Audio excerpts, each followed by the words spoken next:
నాకు ఎంతో ప్రియమైన హుజూర్ నగర్ శాసనసభ నియోజకవర్గ కాంగ్రెస్ కార్యకర్తలకు, నాయకులకు, అన్నలు, తమ్ముళ్లు, అక్కలు, చెల్లెళ్లు, హుజూర్ నగర్ నియోజకవర్గ కాంగ్రెస్ కుటుంబ సభ్యులందరికీ నమస్కారం.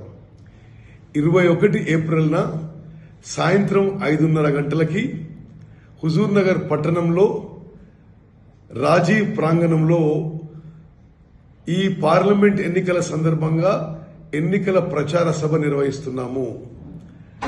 మన ఎంపీ అభ్యర్థి, మన కాబోయే ఎంపీ, జిల్లా ఇతర పెద్దలు అందరూ కూడా ఈ సభకు విచ్చేయుచున్నారు. నేను హుజూర్ నగర్ నియోజకవర్గ కాంగ్రెస్ కార్యకర్తలందరికీ చేతులెత్తి విజ్ఞప్తి చేస్తున్నా. ప్రతి ఒక్క కార్యకర్త, ప్రతి ఒక్క కాంగ్రెస్ నాయకుడు, కాంగ్రెస్ అభిమానులు అందరూ కూడా స్వచ్ఛందంగా తరలివచ్చి ఈ ఎన్నికల ప్రచార